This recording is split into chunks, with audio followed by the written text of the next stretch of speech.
Hi everyone, we're Group 1, and our project is the Greenhouse Environmental Analyzer of blue-red light, humidity, temperature, and CO2.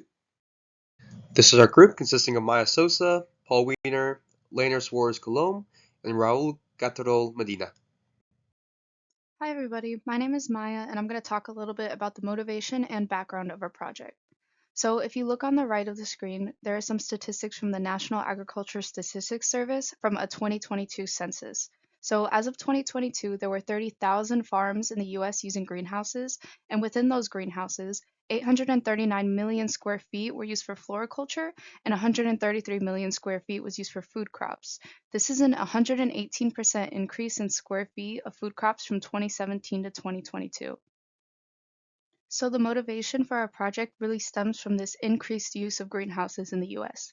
And in the very sensitive and necessarily stable environment of these greenhouses, there is an increased need for reliable and easy to use greenhouse monitoring systems. Our device aims to measure 4 parameters that are typically controlled within a greenhouse. This includes temperature, humidity, carbon dioxide, and light levels, specifically red and blue wavelengths of light. Usually, multiple devices are needed to measure all of these metrics. However, we aim to create one all-inclusive device that is easier to use than all of the others. Temperature, humidity, and CO2 are very commonly monitored parameters in greenhouses. However, why are we looking at red and blue light levels specifically? Well, this is because blue and red light have been shown through research to positively impact morphogenesis, metabolism, and the capacity for plants to photosynthesize. More specifically, the blue light affects the chlorophyll production, which in turn affects the strength of the stems and the leaves, while red light has an effect on the flowering and fruit production of the plant. This is why we included monitoring the ratio of red to blue light in the greenhouse as part of the optics part of our project. Here's a quick visual for how we aim for our project to function. The device will be put inside a greenhouse, preferably at plant canopy level, and will continuously monitor the parameters. Along with this, there will be an application that can allow for remote viewing of the metrics from your phone, and as a stretch goal, we will be able to control the parameters of the greenhouse to keep the readings at a desired level. This will be talked about more in the later slides. Here are our basic and advanced goals and objectives. Our basic goals are that our device will be capable of measuring the white light and the blue to red light ratio in the environment that it is in, and that the device will be able to continuously collect data and update the application in real time. Our advanced goal is that the blue to red light ratio measurement will be accurate within plus or minus 10% of the intensity of each wavelength, and the LED array adjustment will be accurate within plus minus 20% of the actual ratio. Here are our stretch goals and objectives, and these are meant to be completed if we continue with this project after senior design. Here is our original optical layout. I say original because our layout has changed since Senior Design 1. The part that has changed the most is on the right side, that diffraction grating there. The diffraction grating was being used to split our light into the red and blue components to show on the photodiodes. However, we realized with the movement of the sun, this was not feasible, and we will explain our new layout in the next slide. This is our current optical layout. Our two light sources are the sun and the LED array panel. Underneath the array, we have three fisheye lenses, which we are using since our last design, which did not take the angle of the sun into account and didn't perform well. Underneath two of the lenses, we have filters for blue and red light, and we have our white light, blue light, and red light sensors. Our LED panel is representative of the lighting within the greenhouse. It is going to be on a separate PCB and have 20 LEDs, 10 red and 10 blue, and is going to adjust according to what the sensor reads and then what the plant needs, depending on which type of plant it is and the stage of growth it is in. Overall Howard diagram, I will be focused more on the PCB part that we can see in the left side that we have a power supply that can be a 9-volt battery or a 5-volt USB connector. That power will supply through the USB connector or through the battery. It depends, and if it's through USB, it's gonna go to USB to UART communication chip that going to the ESP32, and the ESP32 will send the signal to our I2C switch. This IC, what it does is split one I2C line into four I2C line.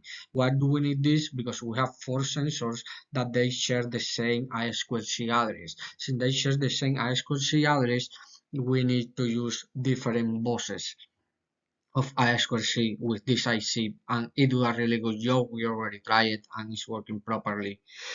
In the bottom here, we can see that through a USB, of course, we have the ESD protection, the TVS diodes, and the voltage regulator, which provide 3.3 and 1 VA for all the peripheral we're using. This is a software diagram. A user will have to go to the sign up page to create all their credentials. Once you do it, then the database will create a temporary user, and then it will send an email confirmation to the user. Once you confirm that email, then the database will create a permanent user. Once you have done all of that, then you go to the login page and use all your credentials that you just created and confirm. If the user is valid, meaning that you use the correct username and password, then you will go to the home page. If not, it will be an invalid user and you will have to try again. In the home page, you have two options. The first option is to go to the profile page. In the profile page, we fetch the user data from the database and then we either delete or update your name or username. Once one of those two happen, so the server will either delete or save your data from the database. The other option is to go to the reading pages. We have multiple reading pages where it fetch all the data that is collected from the sensors and it display all of them.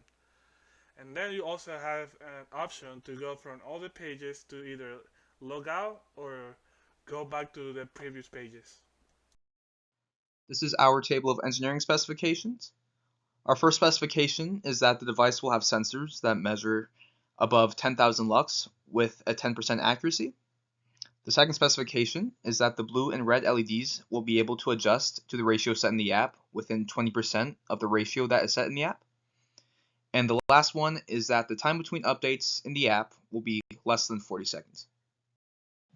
This is the start of our technology comparison and selection. So on this page, we will be comparing light sensor technologies. So we have the photodiode, the phototransistor, and the photoresistor.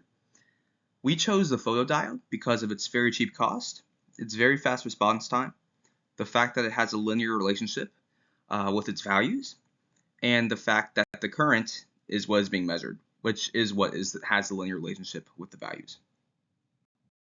So we had three different light sensor options, but we chose the VEML6030 because of the price range, the fact that it can measure up to 120,000 lux, which is above the 100,000 that we need, and its responsivity curve is pretty uniform.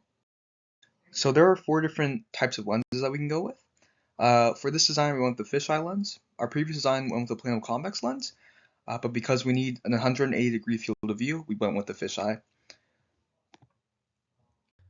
When we decided that we were going to use a fisheye lens, I initially tried calculating how small the focal length would have to be to cover the entire photodiode. In doing that, I found that a focal length of 0.07 millimeters would be necessary, which is not possible. Trying a larger beam radius of 1 millimeter, I gathered that we would need to have as big of a focal length as possible, which led into my selection of the Alaluso fisheye lens, which you will see on the next slide. That's helpful, but doesn't take the sensor's field of view into account.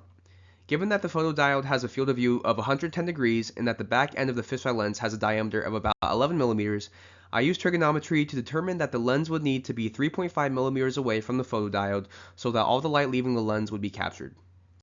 As stated on the previous slide, we chose the Alaluso fisheye lens, and this is primarily for two reasons, namely that it has the largest focal length and that it is the cheapest option.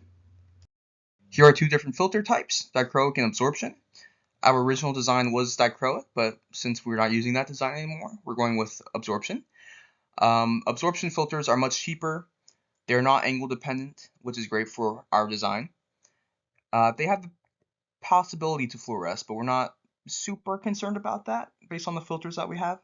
And also, based on the filters that we have, we are not super concerned about the not as strong wavelength cutoff. These are our different filter choices. As you can see, Edmund, Kodak, and Lee. We went with Lee gels because it seemed that the cutoff quality between the red and the blue were the best with it. I was able to find filters that cut off pretty much exactly where I wanted them to in the spectrum.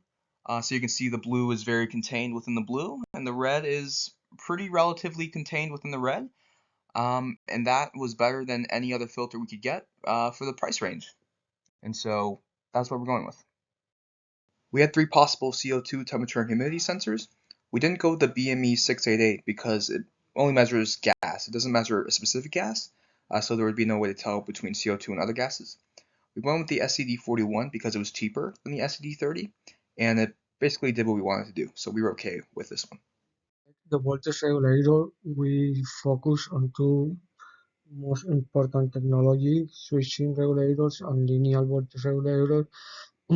As we can see on this table, we choose the switching regulator because of efficiency, um, heat dissipation, don't need any mechanical solution, and is good at conserving power. So the next voltage regulator that you will see, all of them are switching voltage regulators. Voltage regulator comparison, we take a look at many of them and we ended up choosing these two that you see on yellow. The reason why we choose it is because the TPS 82130 offer 3 amperes. That is more current than we need, but it's good to have that wide range. And also the accuracy of this chip is 1%. It's very difficult, hard to solder, so we send to the fab house to solder it down. That's why we have a second option that is the Max 1836. Choosing the microcontroller, we choose one that has the embedded Wi-Fi antenna. This was the most important thing to us since we're gonna do our application over to Wi-Fi. It's gonna be connected to a server. It's gonna be connected to another microcontroller. The ESP32 has the ESP now that we can also use.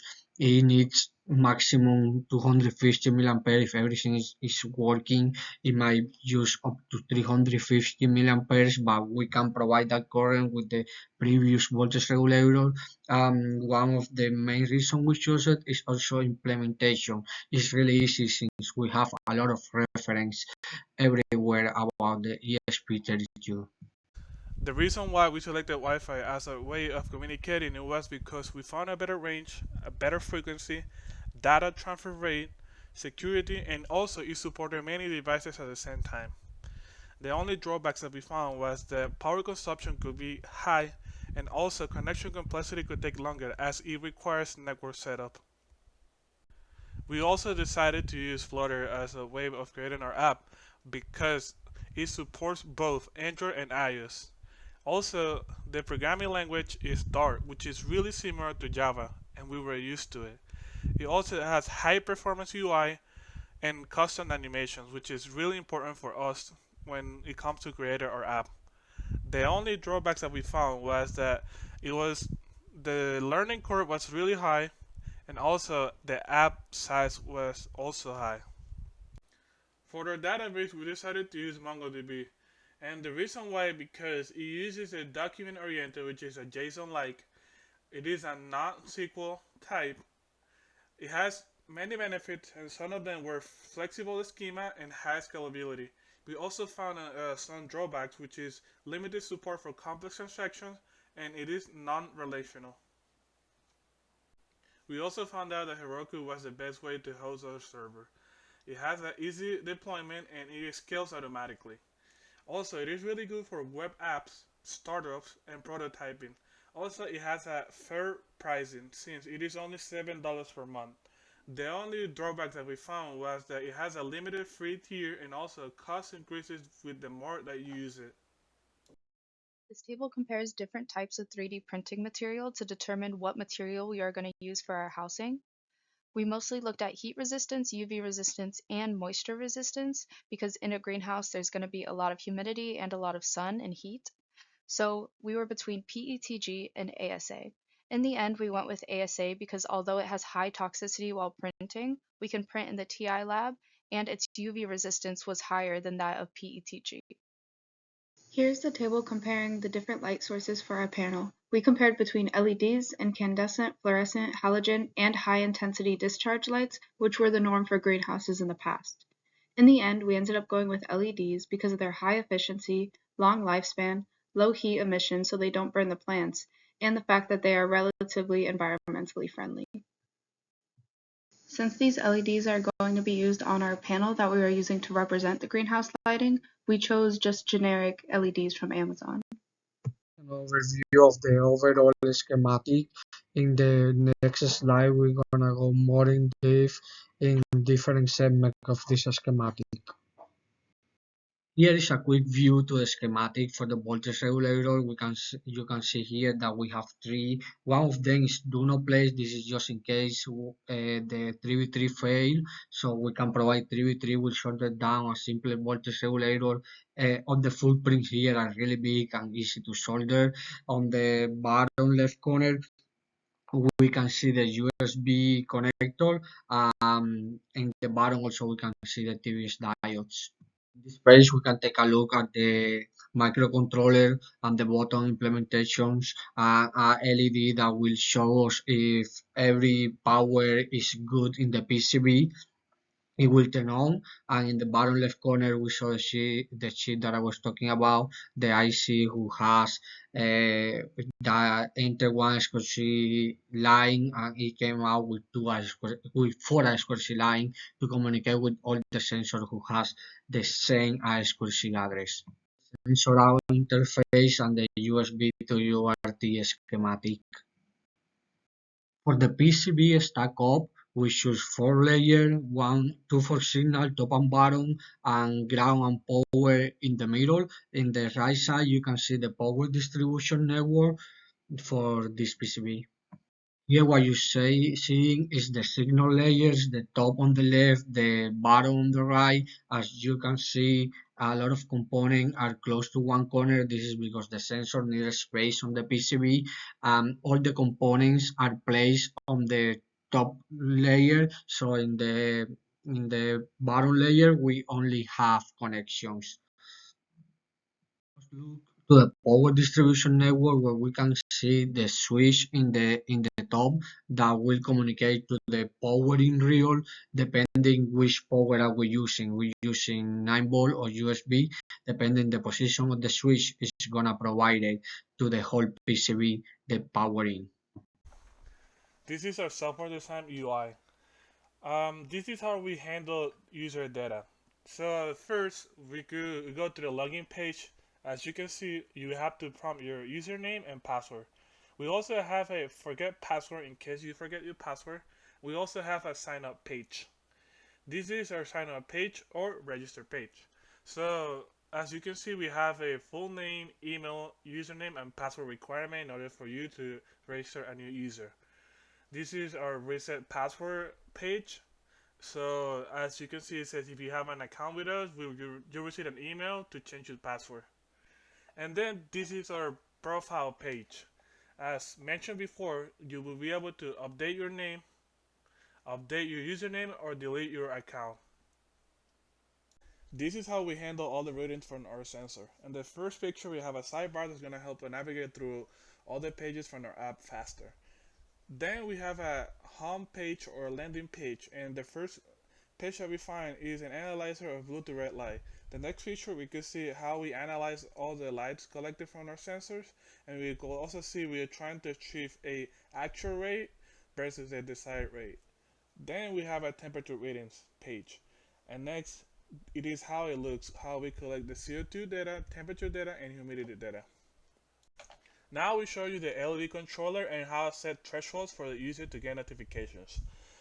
Then we have the LED controller. The LED controller have two modes. The first mode is a manual mode. The manual mode is going to help us control each LED individually however you want it. Also, we have different presets like all on, all off, 50-50, and that's going to help us control the LEDs however we want it. Then we have an automatic mode. The automatic mode is going to help us achieve the ratio desired that we already pre-selected in our analyzer of blue to red light page. Then we have a threshold adjustment. The threshold adjustment is you set a threshold for your temperature or CO2 level, and whenever that it hits that limit, you're gonna get a notification telling you that it has been exceeded. As stated earlier, we had to switch our design due to the movement of the diffraction grating pattern when the sun moves. We had not taken this into account, but while prototyping, when our light source moved, we noticed that we had light loss, rapid changes in lux values and inaccurate lux values, and overall the system just had a limited field of view. And that is why we decided to change to our current layout. Our prototyping and testing have significantly improved the data we get from the sensors to be within 10% of the actual values. We realized using a piecewise calibration method would take far too long and would fit the data too well to what was read. The calibration factors were applied, and sometimes the readings still weren't correct. We then opted to use a polynomial trendline to fit the data, and that turned out to be much more fruitful and accurate. We had a few bumps when testing our LED panel, a major one being that retrieving the readings from the other PCB through the server without a major delay and without pausing the readings as well. We also had to account in our code for instances where red or blue lux would read as 0, since that would throw off our ratio and then none of the LEDs would turn on. What we did to fix that was if the lux read 0 on, say, blue, then the panel would automatically turn at least one blue LED on, so there is a reading there. And the ratios are now able to be set to the desired ratios of 1/5 and 1/3 corresponding with the plants that are in our app, within 20%, even if the light and the environment is changing. We also are glad to announce that we already received the PCB and we start testing everything. All the voltage tests good, all the current tests good, powering pass, the LED on, we were able to do it with the NCU program, the switch work, the button works. We also test the functionality of the PCB and the power sensor on pass. Communication between sensor is good with the MCU. The Wi-Fi connection is good. It can connect to the website as well. So the PCB is all good. The only little thing that we have pending now is a kiwi connector to connect an extra sensor that we want to use, and that is gonna be soon. But after that, we can say that everything in the main PCB is all done. Here is our budget as well as our bill of materials. Here is our timeline for Senior Design 1. Here is our group's current progress for Senior Design 2. As we can see, we are near the end. So we have done everything, our prototyping, our redesign, our midterm videos, and now our final testing and preparations are done. So now it is time for the Senior Design Showcase and then the final documentation submissions. Here is our work distribution. As you can see, Laner is doing the PCB design and the humidity, temperature, and CO2 sensor. Raul is dealing with the application and the website. Maya is dealing with the red and blue LED array and the overall device housing. And I'm taking care of the light intensity sensors and the lenses. Thank you.